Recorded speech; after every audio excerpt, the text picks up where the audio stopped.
Are you prepared to fail? Half of all businesses fail within 5 years. Are you willing to go the extra mile to fail less? We have proven solutions.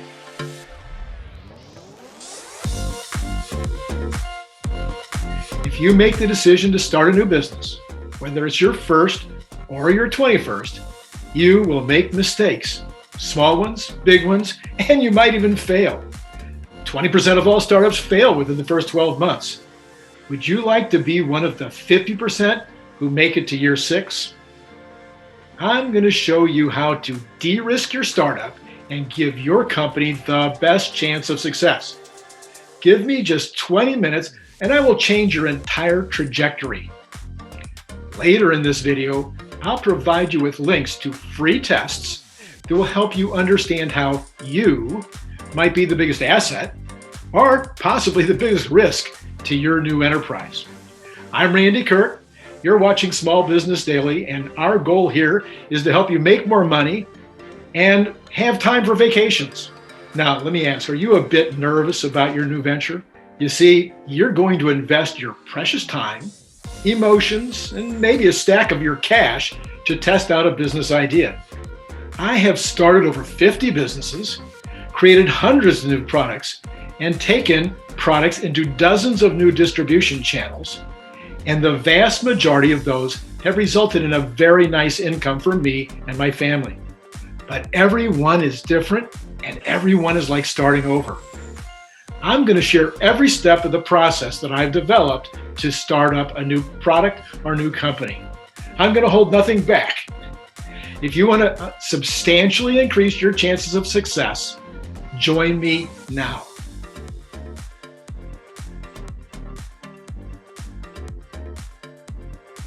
We're going to begin at the very beginning.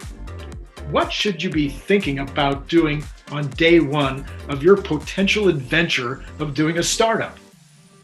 Everybody's journey is unique.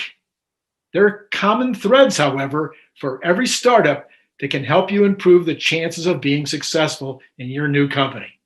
Right now, you should prepare to get humble because we're going to be talking about how to get to know yourself.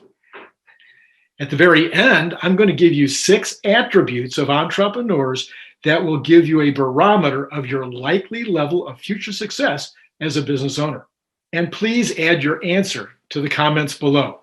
That'll make it more fun for everyone. What is the primary motivating factor that is causing you to want to start a new business at this particular time? Possibly an opportunity has arisen, or maybe you've just always wanted to be in business for yourself. Possibly you're thinking this will make you more money. Maybe you don't want to have a boss anymore. Another thought is that you have a really cool idea that you want to get out there. Of course, possibly you're just not sure.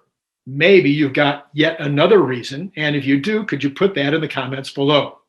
Why We Do Things is the subject of a fantastic book, and it's not surprisingly called Start With Why. It's by SINEK, and it's one of the most popular business books of the past 20 years.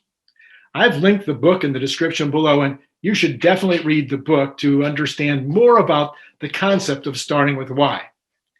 Every major decision you make in business will benefit from a serious examination of the why. Why do you want to be in business? Why this business? Why now? Why here rather than in some other place? I think you get the idea.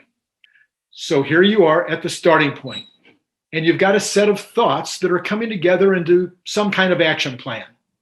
I'm going to suggest that this would be a great time to dig deeply into the why issue by getting some clarity regarding who you really are. After I did my undergraduate work in psych and then doing a bunch of navel gazing during the 70s, I came to a point where I felt I really knew myself. As I look back on that time, it seemed that this self-knowledge gave me huge amounts of confidence that has been a major benefit to me in life. I would suggest that knowing yourself has these components. Knowing what your skills, attributes, and talents are and what they are not, and then being okay with all of that. Also, recognizing that you should probably build on your best skills and attributes and talents, and then hire folks to do what you aren't very good at. In addition, you want to have clarity about your purpose in life and what really lights you up.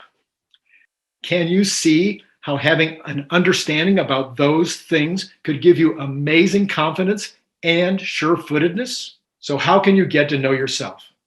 We'll spend the rest of this video with specific methods for doing just that. Allow me a minute of preaching first. Getting to know yourself might take a minute. You can't just take one test and voila. I'm going to suggest to you that this process may be one of the 3 or 4 most important things you do in life. Would you be willing or able to commit 10 weeks or 100 hours to figuring this out?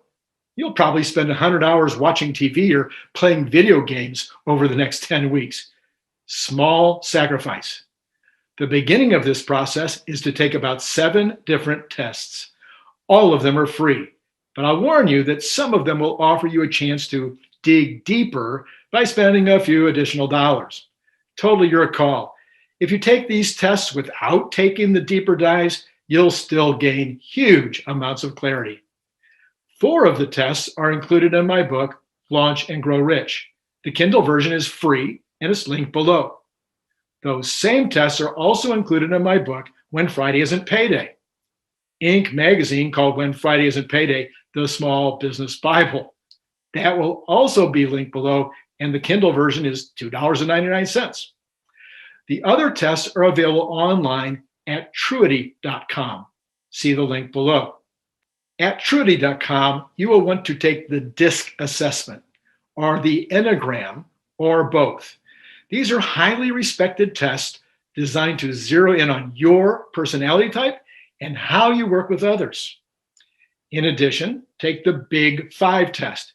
You'll gain even more clarity into some of your underlying motivations and the way you do things. You might want to take an IQ test. An IQ test is by far the best indicator of your overall ability to achieve against a broad range of life's challenges. You can pay a lot of money to get a reliable result, or you can take the IQ test that's noted in the description. Once you have completed these 7 tests, I suspect that you will have clarity about your future that will absolutely amaze you. It might even sour you on going into business at all. It might cause you to put off going into business for a while until you're much more certain about the fact that starting a company is exactly what you would like to do. How might you evaluate these tests to determine whether self-employment is right for you? I've spent a lifetime trying to evaluate this very question. Here are a few observations that might help you think through the decision. The higher you score on these attributes, the more likely you are to hit a home run in the game of business. If, on the other hand, you score low on most or all, you still might be great at running a simple business with a few employees while making a good living. You'd still have the freedom and the independence that so many of us are in small business to get. But if you score low to medium, you might be smart to buy a franchise or a successful existing business. Another option would be to have a partner who's very high in these attributes. Finally, you might want to go to work for someone in a business similar to what you eventually want to pursue as an owner. Then open your company after a few years of experience. If you score high on all or most of these, you probably have no choice but to own your own business. It's just who you are. Let's start the test. First, are you curious? Most entrepreneurs are incessantly curious about everything in their sphere. They want to know how it works, how it can be improved, and whether there's a business in making a better version. They see unmet needs and salves for pain all around them. Second question, would you call yourself humble? Lifetime learners may often seem like know-it-alls since they tend to have an answer for everything. However, the lifetime learner continues to seek understanding and knowledge because they know that they don't know. When they stop being humble, they stop being effective. Third, do you have vision? Seeing the future in the world and in the nation and in the community and in your industry or even in the product line is a key component of the entrepreneurial brain. What will people need next year? What will they need next decade? What's happening in other industries or services that might apply to your product to make it even better? Fourth, how are you as a leader? Are people willing to follow? Well, that's the definition of a leader. If you are able to enlist in passion, encourage, and then lead folks into battlefields that look a bit scary or at least challenging, you might be a leader. Leadership skills include selflessness, a servant's heart, and integrity. Next is passion. Big, audacious opportunities come with big risks. It takes a big dose of passion to break down, go around, or go over the walls that pop up at almost every turn.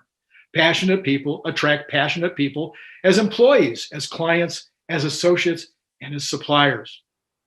Finally, how courageous are you? Courage is closely related to passion, but it's somehow different. Do you have the courage to do the hard things required in owning and running a business? Will you walk in and meet with the top leaders in your industry, attempt to make appointments with major prospects, take on the giants of industry as competitors, and then fly in the face of tradition, break some rules, and overcome defeat? If you want to maximize your success in business, you'll now take some more time to set your goals, then create a timeline for implementation, take stock of your resources, and plot the details of a strategy.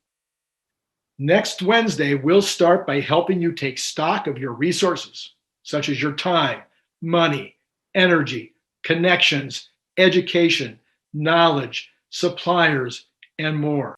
Please take a minute to like our channel if you like today's video, and if you want to keep walking down this path with me and learn more actionable methods for improving your chances for success, subscribe and hit the notify bell. Some owners succeed without knowing what we'll be talking about in the next 2 sessions, but you'll have a much bigger chance of success if you follow through on these next several weeks of videos. This is Randy Kirk at Small Business Daily, and we'll see you next time.